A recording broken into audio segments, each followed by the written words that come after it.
मैं हिंदू राष्ट्र नहीं, मैं विश्व गुरु था। ये हिंदू राष्ट्र था। मैं अपने पिता की आन शान चाहता हूँ, भारतीय संस्कृति की पहचान चाहता हूँ, देश की मर्यादा, व्यवस्था, संस्कृति, संस्कार, चरित्र, उदारता, उपासना, संध्या, बंधन, संस्कृति और वह भारतवर्ष की आदर्श संस्कृति चाहता हूँ जो मेरे राम राज्य में थी। हम राम राज्य की कल्पना करते हैं। अब उसे आप अगर हिंदू राष्ट्र के रूप में देख लें, मेरी विरोधात्मक सोच सोचें, यह व्यक्तिगत भावना हो सकती है।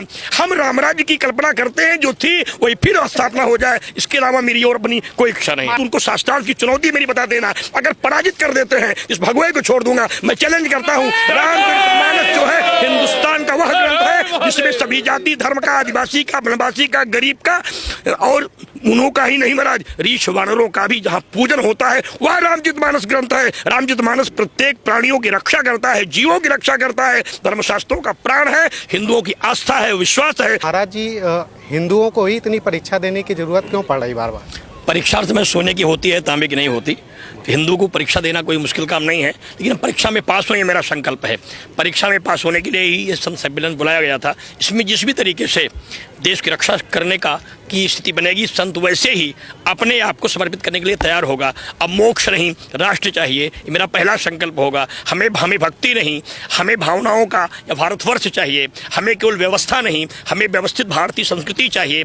हमें केवल एक सुख शांति ही नहीं, हमें एक समृद्धशाली राष्ट्र चाहिए। इस संकल्पना के लिए संत संकल्पित है, जिसके लिए पूरा देश आज संकल्प ले रहा है। विश्वास है कि आने वाले समय में भारत का गौरवशाली इतिहास आपको देखने को मिलेगा। जो इतिहासों में पढ़ा जाता था और साकार रूप से रामलला की विराजमान होने के बाद दर्शन होने लगेगा। महाराज जी, एक बार फिर से मतलब हिंदू राष्ट्र की मांग बड़ी तेजी से उठ रही है, तो हिंदू राष्ट्र की क्यों जरूरत पड़ रही है? देखिए, आपको पता नहीं किसने बता दिया हिंदू राष्ट्र का। मैं जो था मैं वही होना चाहता हूँ।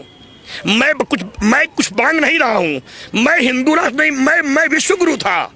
ये हिंदू राष्ट्र था। मैं अपने पिता की आन शान चाहता हूँ, भारतीय संस्कृति की पहचान चाहता हूँ, देश की मर्यादा, व्यवस्था, संस्कृति, संस्कार, चरित्र, उदारता, उपासना, संध्या, बंधन, संस्कृति और वह भारतवर्ष की आदर्श संस्कृति चाहता हूँ जो मेरे राम राज्य में थी। हम राम राज्य की कल्पना करते हैं। अब उसे आप अगर हिंदू राष्ट्र के रूप में देख लें, मेरी विरोधात्मक सोच सोचें, यह व्यक्तिगत भावना हो सकती है। हम राम राज्य की कल्पना करते हैं जो थी वही फिर स्थापना हो जाए, इसके अलावा मेरी और अपनी कोई इच्छा नहीं। महाराज जी, कुछ मीडिया चैनल हो या कुछ लोग हो ऐसा कह रहे हैं कि बाबा लोग हैं ये भड़का रहे हैं।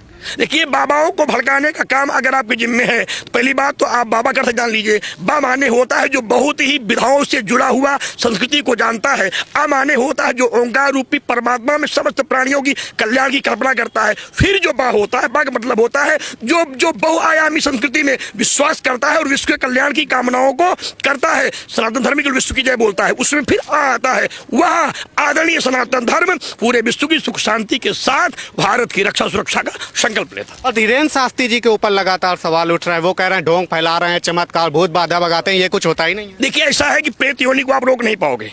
अगर गंगा नहाते हैं तो पितरों का पिंडदान करते हैं ना, तो हमारे यहाँ भूत पिशाच निकट नहीं आवे, महावीर जब नाम सुनावे, प्रेत संसा दुचामुंडा बाराही मैखासना, इंद्री के समारूढ़ा वैष्णवी करुणासना, माहेश्वरी विखारूढ़ा कौमारी शिखवाना, लक्ष्मी पद्मासना देवी पद्महस्ता हरिप्रिया।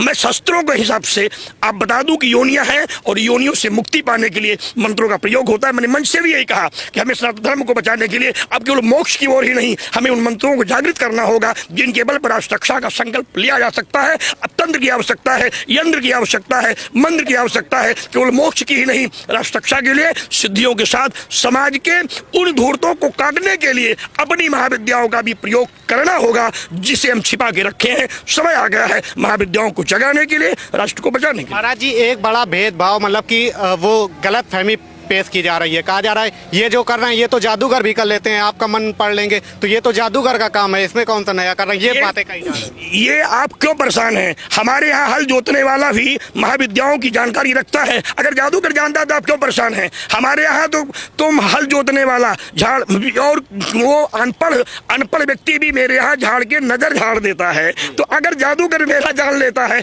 तो आप क्यों परेशान हो? भारत की संस्कृति का इतिहास जानना चाहिए। हर किसी को भारत की पहचान जानना चाहिए, यहाँ की आनमान और संस्कृति की जो संस्कृति है उसके इतिहास का इतिहास जानना चाहिए। यहाँ व्यक्ति मूर्ख नहीं, विद्वान पैदा होते हैं, अपने संस्कारों से, अपने चरित्र से, अपने कर्म से सेवा करते हैं। वो विद्या ठगने के लिए नहीं, धर्मांतरण करने के लिए नहीं, सेवा के लिए होती है। आज जो धर्मेंद्र शास्त्री जी की जो विद्या है वह रक्षा करने के लिए धीरेन्द्र जी की है, वो धर्मांतरण करने, धर्मांतरण रोकने के लिए है। अगर आप तबीज बांध के धर्मांतरण करते हो तो मैं भी झाड़ फूक के धर्मांतरण को रोकूंगा, इसका संत समाज संकल्प लेता है। कुछ लोग कह रहे हैं कि भड़का रहे हैं, इनको जेल में डालो, इनको जेल में डालो, इनको मतलब कि काफी सारी धमकी आ रही है, कह रहे हैं इनको बाबा को जेल में डालो। देखिए ऐसा है कि जो लोग भारत को बांटना चाहते हैं, बांटने की साजिश बहुत दिनों से है, तो भारत को बांटने वाली साजिश का जो इतिहास है वह साकार न होने पाए, इसलिए हम सबको सावधान होना होगा। भारत बटने न पाए, देश बटने न पाए, देश बिगड़ने न पाए, हिंदू टूट न जाए, कहीं जाल में फंस न जाए, कहीं हनुमान जी को कालनेमी साधु फंसा न ले जाए, इसलिए हमें सच्चे साधुओं को पहचानना होगा। इसलिए कालनेमियों के बेस में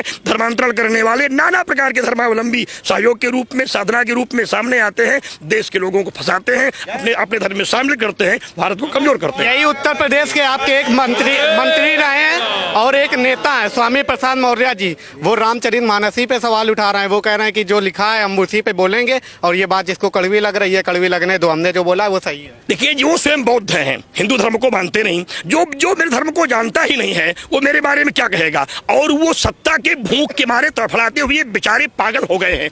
उनको अस्पताल में भर्ती कराओ, पहले दवा कराओ, ठीक हो जाए तो उनको शास्त्रार्थ की चुनौती मेरी बता देना। अगर पराजित कर देते हैं इस भगवे को छोड़ दूंगा। मैं चैलेंज करता हूँ, रामचरितमानस जो है हिंदुस्तान का वह ग्रंथ है जिसमें सभी जाति धर्म का, आदिवासी का, वनवासी का, गरीब का और उन्हों का ही नहीं महाराज, रीछ वानरों का भी जहाँ पूजन होता है वह रामचरितमानस ग्रंथ है। रामचरितमानस प्रत्येक प्राणियों की रक्षा करता है, जीवों की रक्षा करता है, धर्मशास्त्रों का प्राण है, हिंदुओं की आस्था है, विश्वास है। उसे स्वामीनाथ मौर्य जैसे मूर्ख लोग अगर इस भाषा में प्रयोग करते हैं तो वो उनके लिए भारतीय संस्कृति का एक संदेश है कि अपने को देख लेना, इतिहास बदलने के पहले गुलाम नहीं कर पाओगे। ऐसी भाषा बोल करके अंग्रेज चला गया, मिटा नहीं पाया संस्कृति को।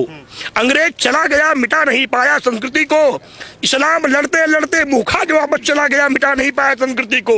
इनके मिटाने से ये धर्म नहीं मिटेगा। हम जीवित थे, जीवित हैं, जीवित रहेंगे, हम मिट नहीं सकते। महाराज जी, हिंदू क्या इतना कमजोर हो गया है कि हम साधु महात्माओं को जगाने के लिए निकलना पड़ा। और एक बात आपने मंच से कही का बाप वाली, वो थोड़ा बोल। देखिए ऐसा है, कोई तमाशा नहीं है। जो मैं बोल रहा था वो मेरी आस्था थी, मेरा विश्वास था, मेरी